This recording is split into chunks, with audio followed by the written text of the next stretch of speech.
పెళ్ళైనా పండగైనా వేడుక ఏదైనా పట్టుచీరల ప్రత్యేక వేదిక వారాహి సిల్క్స్.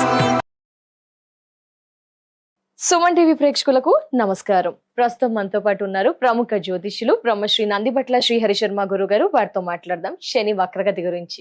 గురుగారు నమస్కారం. గురుగారు వాగర్థ వివసంపృక్తౌ వాగర్థ ప్రతిపత్తయే జగతః పితరౌ వందే పార్వతీ పరమేశ్వరౌ ఆదిత్యాయ చ సోమాయ మంగళాయ బుధాయ చ గురు శుక్ర శనిభ్యశ్చ రాహవే కేతవే నమః. శృంగేరి జగద్గురు పీఠాధిపతులకి కంచి పీఠాధిపతులకి నమస్కారములు తెలియచేసుకుంటూ కార్యక్రమాన్ని ప్రారంభిద్దాం. భారతదేశంలో ఇంకా ఎలాంటి పరిణామాలు చూడాల్సి వస్తుంది గురువుగారు?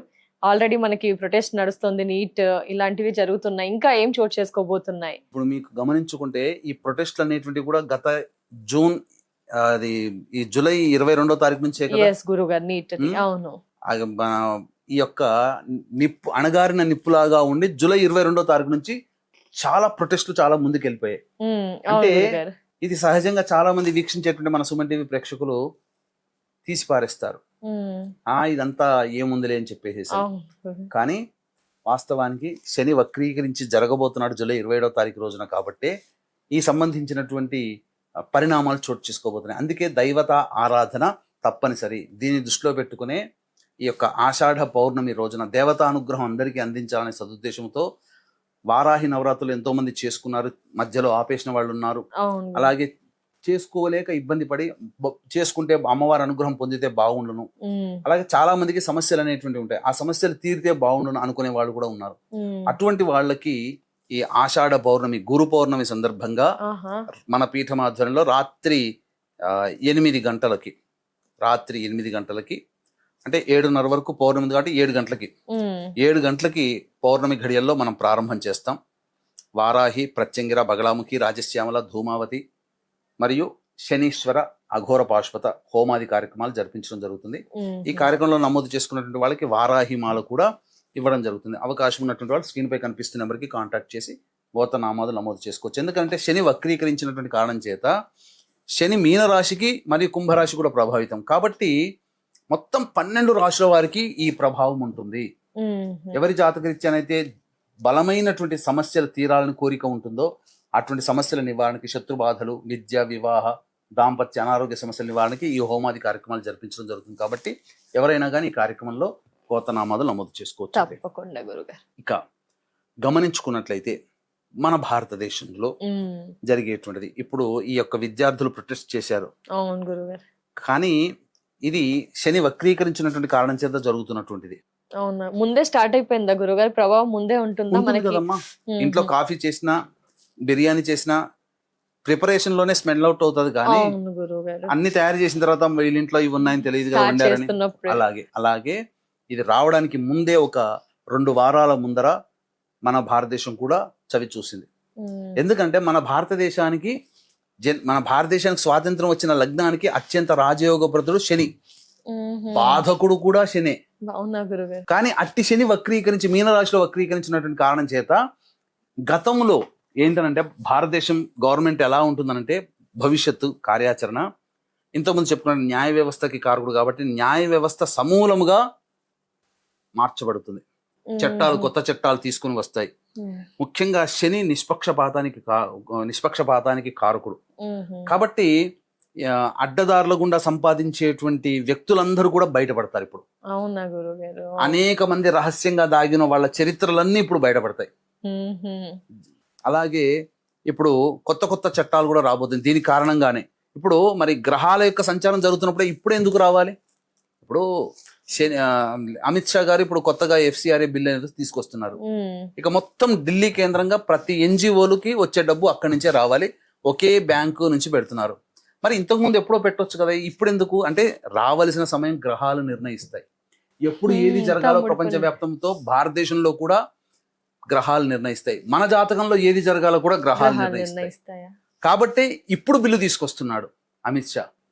శని వక్రీకరించినాడు కాబట్టి పునరాలోచన, గతంలో జరిగినటువంటి వాటికి మళ్ళీ తప్పులు జరగకుండా పునరాలోచన.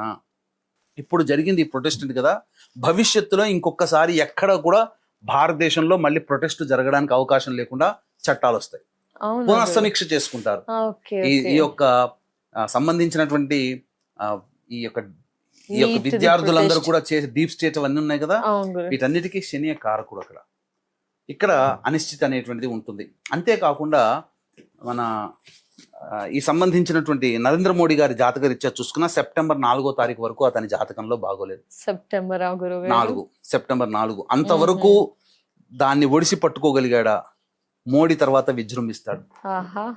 ఇంకా తప్పదు. తప్ప అంటే తర్వాత గట్టిగా మంచి రిజల్ట్స్ అనేటువంటి మోడీ చాలా దుందుడుకు చర్యగా సెప్టెంబర్ 4 వరకు అతనికి బాగోలేదు. అంటే ఓపిక పట్టాలా, ఏం చేయాలంటారు గురు? ఓపిక పట్టాల్సింది. అంతవరకు అన్నిటికీ అది జరుగుతుంది. నిన్న నైట్ అందరికి మెసేజ్ చెప్పారు కదా ఇలా అని, నీట్ గురించి ఇలా జరిగింది, ఇక మీద జరగకుండా చూసుకుంటాం అది అలాంటివి. సెప్టెంబర్ 4 వరకు అతనికి మీద అభాండాలు అనేటువంటివి, అతన్ని క్యారెక్టర్ అసాసినేషన్ చేయడం కానీ, అవును గురుగారు, ఇన్ని రోజులు పాజిటివ్ గా అనిపించింది మోదీజీ గారి అది. మీద, ఇప్పుడు నెగిటివ్ వచ్చేది అంతా Negative. గ్రహ ఇంపాక్ట్.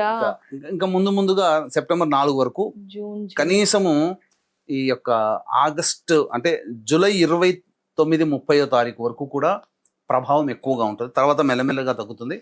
సెప్టెంబర్ 4 తర్వాత మోడీ జాతకరీత్యా అతనికి బాగోలేదు కాబట్టి కామ్గా ఉండడం, భరించడం, తర్వాత చేయాల్సిన కార్యక్రమాలు భవిష్యత్తులో వీటన్నిటికీ కూడా చేయిస్తాడు. ఓకే గురుగారు, ప్రపంచ వ్యాప్తంగా భారతదేశ పరంగా ఇలాంటి పరిణామాలు అయితే చోటు చేసుకుంటాయి. మరి ద్వాదశ రాశుల పైన ఎలాంటి ప్రభావం ఉండబోతుంది గురుగారు? ఎందుకంటే ప్రపంచ వ్యాప్తంగా వినడానికి కూడా ఇలా అనిపించింది, దేశవ్యాప్తంగా ఎలా చెప్పారు, మరి ఇండివిజువల్ గా కూడా చాలా మంది తెలుసుకోవాలి అనుకుంటారు. గురుగారు, మిథున రాశి లేదా మిథున లగ్నంలో జన్మించినటువంటి వారికి శని వక్రగతి ప్రభావం ఎలా ఉండబోతుంది గురుగారు? మిథున రాశి లేదా మిథున లగ్నం, ఇప్పుడు వీరికి చూసుకున్నట్లయితే దశమ కేంద్రంలో శని స్థితి పొంది ఉండి వక్రీకరించున్నాడు. నవమ స్థానం మీద సంయోగం ఏర్పడింది. నవమ స్థానం ప్రభావితం చేస్తున్నాడు. ఇక్కడ ప్రధానంగా ఈ రెండు ప్రభావాలు గురి అవుతాయి. కాబట్టి ఇక్కడ చేసేటువంటి ప్రతి ప్రయత్నంని జాగ్రత్తగా పరిశీలన చేసుకొని ముందడుగు వేయండి అని సూచన. ఇటు నవమ స్థానం కూడా ప్రభావితం అవుతుంది. కాబట్టి మీరు గతంలో ఇప్పుడు ఆధ్యాత్మిక భావనలో ఉన్న వాళ్ళైతే, గతంలో ఎవరైతే మఠాధిపతులు, పీఠాధిపతులు, గురువులని కలుస్తారో మళ్ళీ తిరిగి వాళ్ళని కలిసే అవకాశం ఉంటుంది. లేదు, చదువుకున్నటువంటి టీచర్లని మళ్ళీ కలిసి వాళ్ళ ఆశీస్సులు తీసుకునే అవకాశం ఎక్కువగా ఉంటుంది. అంతేకాకుండా విదేశీ యానం కోసం ప్రయత్నం చేస్తున్నారు కదమ్మా, ఆ ప్రయత్నాలు కొంతవరకు సఫలీకృతం అవుతాయి. ఇప్పుడు విదేశీ విద్య, విదేశీ యానం కోసం వెళ్దామని అనుకుంటున్నారు కదా, రాహు అనూహ్యముగా శని ప్రభావం చేత వాళ్ళకి యోగాన్ని కలగచేస్తాడు ఇక్కడ. కాబట్టి ఇక్కడ నవమ స్థానంలో శని రాహు ప్రభావం ఉన్నది, దశమ స్థానంలో శని వక్రీకరించి ఉన్నాడు. ఈ కారణం చేత ప్రధానంగా ఈ సంబంధించినటువంటి ప్రభావము ఎక్కువగా తండ్రి ఆరోగ్యం పట్ల కూడా శ్రద్ధ వహించాల్సినటువంటి పరిస్థితి. మిథున రాశి లేదా మిథున లగ్నంలో జన్మించినటువంటి వాళ్ళకి కొంత తండ్రికి అనారోగ్యం చేసే అవకాశం కూడా గోచరం అవుతుంది. అలాగే హైయర్ ఎడ్యుకేషన్ చేస్తారు, అందులో ఏం సందేహం లేదు. ముఖ్యంగా గతంలో ఇక మనకు రాదు, మనకు సంబంధం లేదు, మనం ఆశ వదులుకోవాలి అనుకొని పక్కకు పెట్టినటువంటి న్యాయవాద సమస్యలకి మళ్ళీ తిరిగి హియరింగ్ స్టార్ట్ అవుతాయి, వాద్యములు స్టార్ట్ అవుతాయి. కాబట్టి జాగ్రత్తలుగా. అలాగే సంపాదించినటువంటి ఆస్తి, పిత్రార్జితము, తాత ముత్తాతల నుంచి వచ్చినటువంటి ఆస్తి, వీటి పట్ల కాస్త జాగ్రత్తగా ఉండాలి, లేకపోతే అన్యాక్రాంతం అవుతాయని సూచన చేయబడుతుంది. అవునా గురుగారు? ఇక్కడ ఆ రకమైనటువంటిది. అంతేకాకుండా సంతానముతో, ఎందుకనంటే ఇక్కడ ప్రధానంగా చూసుకున్నట్లయితే ఈ సంబంధించినటువంటి మిథున రాశిలో జన్మించినటువంటి వారికి ఈ ప్రధానముగా వృశ్చిక రాశి ప్రభావితం అవుతుంది. అంటే శత్రువులు బాగా పెరుగుతారు. మిథున రాశి లేదా మిథున లగ్నంలో ఉన్నటువంటి వాళ్ళకి చిన్నపాటి అనారోగ్య సమస్యలు కూడా, చెడుగా చెప్పుకోదస్తే అనారోగ్య సమస్యలు ఎదురవుతాయి. ముఖ్యంగా ఇతరులతో, సోదర సోదరీమణులతో విభేదాలు ఏర్పడేటువంటి అవకాశాలు కూడా గోచరం అవుతున్నాయి. ఇవి ఈ యొక్క సంబంధించినటువంటి మిథున రాశి, మిథున లగ్నం. తెలిసిన వాళ్ళు మోసం చేస్తారు, నమ్మకస్తులే మోసం చేస్తారు. అలాగే అప్పటి వరకు సహాయం ఇస్తామని చెప్పి దూరం జరుగుతారు.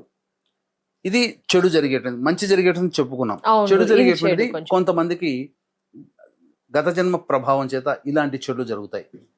చిన్నపాటి అనారోగ్యాలు, ఇస్తానన్న వాళ్ళు డబ్బులు ఆ సమయానికి మనకి ఇవ్వకపోవడం, రాని బాకీలుగా ఉండిపోవడము, తర్వాత శత్రువులు పెరుగుతారు, ఇంటర్నల్ ఎనిమీస్ పెరుగుతారు. అప్పులు చేయాల్సినటువంటి పరిస్థితి కలుగుతుంది. అవునా గురుగారు? కాబట్టి సామర్థ్యానికి మించి బాగా కష్టపడితే తప్ప ఈ డిసెంబర్ 11వ తారీఖు వరకు మిథున రాశి లేదా మిథున లగ్నంలో జన్మించిన వాళ్ళు సస్టైన్ కాలేకపోతారు. అవునా కాబట్టి దైవ అనుగ్రహం తప్పనిసరి. అందుకనే దీన్ని దృష్టిలో పెట్టుకునే ఈ శని వక్రీకరించినట్టు కారణం చేత 12 రాశులు ప్రభావితం అవుతాయి. కాబట్టి గురువు కంట్రోల్ చేస్తాడు ఎక్కువగా. ప్రొటెక్ట్ యొక్క శని- చేస్తాడా, కంట్రోల్ శని యొక్క దుష్ప్రభావాన్ని కంట్రోల్ కంట్రోల్ చేస్తాడు, చేస్తా? ప్రొటెక్ట్ కూడా చేస్తాడు. ఓకే గురుగారు. సో ఇలా ఈ యొక్క గురు పౌర్ణమి సందర్భంగా రాత్రి 7 గంటలకి మన పీఠమాధ్వర్యంలో 12 రాశిలో జన్మించినటువంటి వారికి, అలాగే చాలా మంది సమస్యలు ఎదుర్కొంటూ ఉన్నారు, విద్య, వివాహ, ఉద్యోగ, అవును దాంపత్య, గురుగారు. అలాంటి సమస్యల నివారణకి అంతరిక్ష దేవతలైనటువంటి, కోరిక నెరవేర్చే దేవతలైనటువంటి వారాహి, ప్రత్యంగిర, బగళాముఖి, రాజశ్యామల, ధూమావతి, అలాగే ఈ శనైశ్చర, అఘోర పాశుపత హోమాలు అనేటువంటివి జరిపించి వారాహి మాల ఇవ్వడం జరుగుతుంది. అవకాశం ఉన్నటువంటి వాళ్ళు జూలై 29వ తారీఖు గురు పౌర్ణమి కాబట్టి 29వ తారీఖు సాయంకాలం 6 గంటల లోపల స్క్రీన్ పై కనిపిస్తున్న నెంబర్కి కాంటాక్ట్ చేసి గోత్రనామాలు నమోదు చేసుకోవచ్చు. గురుగారు, మరి ఈ పరిహారంలో పాల్గొనడంతో పాటు ఇంకా ఏం చేయొచ్చు అంటారు గురుగారు? ఇంకా ఏమైనా ఇండివిజువల్ పరిహారం? ప్రధానంగా ఇక్కడ సర్వీస్ అనేటువంటిది ఇవ్వాలి. ఈ యొక్క మిథున రాశిలో జన్మించండి ఎటువంటి సర్వీస్, ఎక్కడ దేవాలయాల్లో కానీ, హాస్పిటల్ రంగంలో కానీ, హాస్పిటల్స్లో ఉచిత సర్వీస్ అనేటువంటిది రోగులకి గనక చేసిన ఇది చాలా ప్రభావితం అవుతుంది. ఓకే గురుగారు. ఇంకా ప్రధానంగా ఏదైనా ఒక 11 రోజులు నియమం పెట్టుకొని కాలినడకన, చెప్పులు వేసుకోకుండా కాలినడకన ఉండగలిగి మన శరీరాన్ని కంట్రోల్ చేసుకోగలిగితే చాలా మటుకు శనికి సంబంధించినటువంటి పరిహారంగా ఇది చెప్పవచ్చు. తప్పకుండా. ధన్యవాదాలు గురుగారు. నమస్కారం. సర్వం శ్రీ ఉమామహేశ్వర పరబ్రహ్మార్పణమస్తు. సో ఇయర్స్ చూసారు కదా, గురువు గారి ఆధ్వర్యంలో గురు పూర్ణిమ క్రతువుల్లో మీరు కూడా మీ గోత్ర నామాదుల్ని నమోదు చేసుకోవాలి అనుకుంటే కనుక స్క్రీన్ పై నెంబర్ కనిపిస్తుందండి, వెంటనే కాల్ చేయండి. నమస్కారం.